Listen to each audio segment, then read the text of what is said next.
ఎప్పుడైనా సరే cyber crime జరిగితే 1930 టోల్ ఫ్రీ నంబర్ ఉంది. ఓకే. ఆ 1930 టోల్ ఫ్రీ నంబర్కి కాల్ చేసినట్లయితే మనకు వాళ్ళు కొంత ఇన్ఫర్మేషన్ అడుగుతారు. మనం చెప్పిందంతా విన్న తర్వాత మన చిన్న స్టోరీ చెప్తే వాళ్ళు ఒకటి బ్రీఫ్ తయారు చేసుకుంటారు. చేసుకొని దానికి సంబంధించిన ప్రూఫ్స్ అడుగుతారు.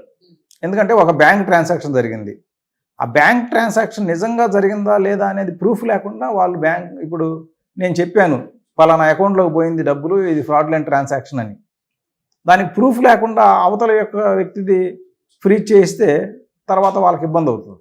అందువల్ల ఏంటంటే ప్రూఫ్ అడుగుతారు. ప్రూఫ్ నీ ఫోన్ నంబర్ నుంచి వేరే వాళ్ళ ఫోన్ నంబర్కి ట్రాన్స్ఫర్ అయినట్లుగా ఒక ప్రూఫ్ పెట్టమంటారు.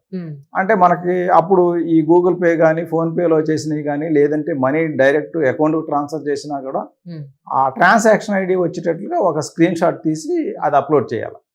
అట్లాగే మన ఆధార్ కార్డు, అంటే ఇప్పుడు 1930 చేస్తే కనుక ఆధార్ కార్డు అవసరంలా, మన ఫోన్ నంబర్ని ఆధారంగా తీసుకొని దాని మీదే వాళ్ళు యాక్ట్ చేస్తారు. లేదంటే cybercrime.gov.in అని వెబ్సైట్ ఉంది. ఆ వెబ్సైట్లో రిపోర్టింగ్ ఆప్షన్ ఉంటుంది.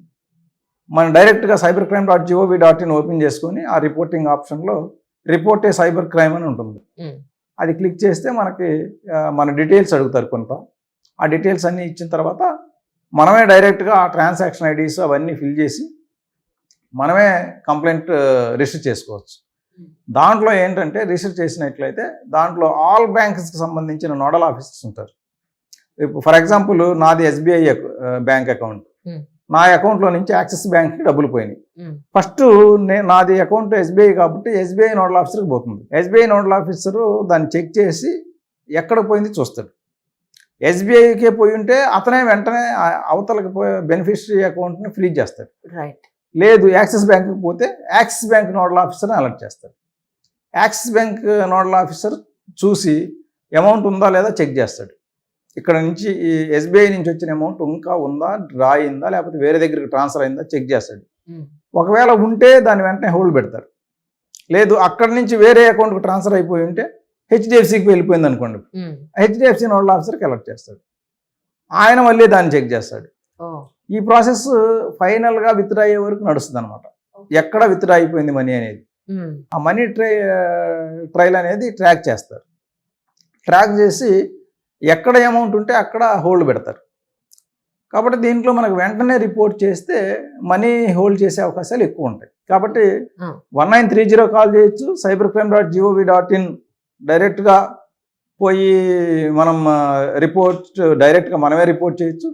లేదు దగ్గరలో ఉన్న పోలీస్ స్టేషన్కి వెళ్ళినా కూడా పోలీస్ స్టేషన్లో వాళ్ళకు కూడా డైరెక్ట్గా ఈ కంప్లైంట్ని ఈ నేషనల్ సైబర్ క్రైమ్ పోర్టల్లో అప్లోడ్ చేసే పద్ధతి ఉంది. ప్రతి పోలీస్ స్టేషన్ రిసెప్షనిస్టులకి మేము ట్రైనింగ్ కూడా ఇచ్చినాం. కాబట్టి అందరికి తెలిసింది, ఏ పోలీస్ స్టేషన్కి పోయినా వాళ్ళే ఒకటి కంప్లైంట్ తీసుకొని వాళ్ళు రిజిస్టర్ చేస్తారు అనమాట. దీనివల్ల ఈ అమౌంట్స్ సేవ్ అయ్యే ఇది ఉంటుంది. 2023లో నేను 2 ఫ్రాడ్లకు విక్టిమ్ అయిపోయాను. మన OLXలో అంతకుముందు ఇంట్లో పాత వస్తువులు ఏదైనా ఫర్నిచర్ ఉంటే OLXలో సేల్ చేశాను సార్. కానీ అలా ఫ్రాడ్ వచ్చి మన మెటీరియల్కి దీన్ని మాకు ఇంతవరకు ఓకే అండి, మేము మీ అకౌంట్కి ₹1 వేస్తాం, అది మీరు చెక్ చేసుకుని మీకు వచ్చింది అని అంటే ఫర్నిచర్ మా వాళ్ళు వచ్చి తీసుకెళ్తారు, ఈ అమౌంట్ మీకు వేస్తున్నాం అని అంటే ఓకే అనుకుంటాం కదా.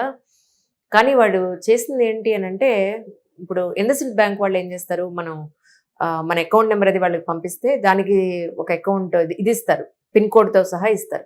వీడి పిన్ కూడా రాలేదు మాకు, జస్ట్ స్కాన్ చేయగానే మా అకౌంట్లోంచి 28,500 వాడికి వెళ్ళిపోయింది. నేను స్పాట్లో జూబ్లీహిల్స్ పోలీస్ స్టేషన్కి వెహికల్లో వెళ్ళి ఆల్రెడీ అతను నాతో మాట్లాడుతూనే ఉన్నాడు. సో కేసు రిజిస్టర్ చేసి అతనితోనే మాట్లాడుతూనే ఉన్నప్పుడు కానీ అమౌంట్ రికవర్ చేయలేకపోయాను సార్. ఐ థింక్ అప్పుడు నేను మీకు కాంటాక్ట్ అయ్యాను లాస్ట్ టైం. అమౌంట్ రికవరీ విషయం వచ్చేసరికి ఏంటంటే సార్ మనకి 2 టైప్స్ ఇది ఉంటుంది transactions. Account to account transfer. Account to account transfer అయిన మనీని మళ్ళీ రికవరీ చేయడం చాలా కష్టం. ఎందుకంటే ఈ క్రిమినల్స్ మన అకౌంట్ నుంచి అవతల క్రిమినల్ యొక్క అకౌంట్కి ఎప్పుడైతే వెళ్తుందో వితిన్ 5-10 మినిట్స్లో అది విత్డ్రా చేసేస్తారు. ఇది పర్టికులర్గా ఈ OLX ఫ్రాడ్స్ అనేవి ఏంటంటే Bharatpur and Alvar districts of Rajasthan ఆ ప్రదేశంలో ఉండే వాళ్ళు చేస్తారు. వాళ్ళ ఏజెంట్ ఒక అతన్ని మీకు ఏవైతే బ్యాంక్ అకౌంట్స్కి ట్రాన్స్ఫర్ అవుతుందో మీ మనీ, వాటికి సంబంధించిన ఏటీఎంస్ అన్నీ ఒక ఏజెంట్కి ఇచ్చి, ఒక 20-25 ఇయర్స్ పిల్లగాడికి ఇచ్చి, వాడికి పర్ డే 500-1000 రూపీస్ ఇస్తారనమాట. ఎందుకు? విత్డ్రా చేయటానికి. మనీ విత్డ్రా చేయటం కోసం ఏటీఎం ముందు కూర్చోబెడతారు. Oh my God. కూర్చోబెట్టి మీ అమౌంట్ ఎప్పుడైతే ట్రాన్స్ఫర్ అయిందో వెంటనే వాడికి ఫోన్ చేస్తారు. పలానా బ్యాంక్ డెబిట్ కార్డు వాడి ఇంత డ్రా చెయ్యి, ఇంత అమౌంట్ వచ్చింది అని చెప్పిన వెంటనే వాళ్ళు ఆ అమౌంట్ డ్రా చేసేస్తారు. ఒకవేళ వాడు డ్రా చేయటం లేట్ చేసి 2 అవర్స్ ఎక్కడన్నా పోయి లేట్ చేస్తే కనుక ఈ లోపు అది అకౌంట్ ఫ్రీజ్ అయిపోతే వాడు కట్టాల్సి వస్తారు అమౌంట్ని. విత్డ్రా చేయలేకపోవటం నీ యొక్క తప్పు కాబట్టి నువ్వే కట్టాలంటారు. ఈ పర్ డే 1000 రూపీస్ ఇచ్చేది బదులు ఒక 50,000 వాడు తీయలేకపోతే ఆ 50,000 నువ్వే కట్టాలని చెప్పి వాడి దగ్గర నుంచి వసూలు చేస్తారు. అది ఒక కండిషన్. కాబట్టి వాళ్ళు విత్డ్రావల్ సిస్టమ్ అంత ఫాస్ట్ ఉంటుంది. పడిన వెంటనే విత్డ్రా అయిపోతుంది. అటువంటి సందర్భాల్లో మనం రికవరీ చేయడం చాలా కష్టం. పిఓఎస్ ట్రాన్సాక్షన్స్లో ఏంటంటే పేమెంట్ గేట్వేస్ ద్వారా పోద్ది. పోయి ఏదో ఒక వస్తువులు కొంటారనమాట. కొంతమంది ఏంటంటే రియల్ మార్కెట్లో వస్తువులు కొంటారు. కొంతమంది ఈ వస్తువులు కొనడానికి కూడా వాళ్ళే ఒక దొంగ వెబ్సైట్ క్రియేట్ చేసుకొని అది పేమెంట్ గేట్వే సిస్టమ్ ద్వారా ఎనేబుల్ చేసుకొని వాళ్ళ సిస్టంలోనే కొనుక్కుంటారు. వాళ్ళ అంటే యాక్చువల్గా వాళ్ళకి వస్తువులు ఏం రావు, కానీ ఒక వెబ్సైట్ ఉంటుంది, దానికి ఒక అటాచ్డ్ అకౌంట్ నెంబర్ ఉంటుంది. ఆ అకౌంట్ నెంబర్లో డబ్బులు వెళ్ళిపోతాయి. ఆ వెబ్సైట్లో పర్చేజ్ చేయొచ్చు, కొనచ్చు. అంతా నార్మల్ జెన్యున్ దీనిలాగా జరుగుతుంది. మామూలుగా ఏంటంటే జెన్యున్ దాంట్లో వీళ్ళు ఏదైనా వస్తువు కొంటే అది ఇప్పుడు అమెజాన్లో మీరు ఒక ఫోన్ కొన్నారు, ఒక 50,000 పెట్టి. అమెజాన్ నుంచి మీకు 50,000 వర్త్ ఫోన్ మీ ఇంటికి పార్సిల్ చేస్తారు వాళ్ళు. ఈ వెబ్సైట్లు ఇది దొంగ వెబ్సైట్ కాబట్టి ఇందులో ఏం పార్సిల్ చేయడు, కొన్నట్లు వస్తుంది. ఆ అమౌంట్ మాత్రం వాడి అకౌంట్లో పడుతుంది. పిఓఎస్ ట్రాన్సాక్షన్స్లో ఏంటంటే పేమెంట్ గేట్వే ద్వారా పోతాయి కాబట్టి ఆ పేమెంట్ గేట్వే వాళ్ళు ఒక 24 అవర్స్ ఆపుతారు.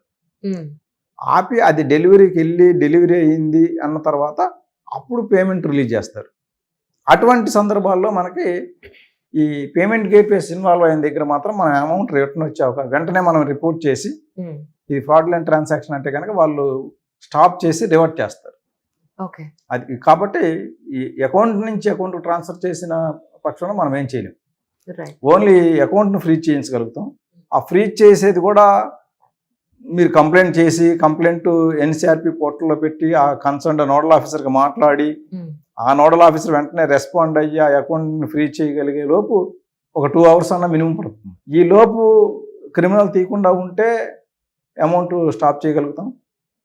వాడు ఫాస్ట్ ఉంటే కనుక విత్డ్రా చేసేస్తాం.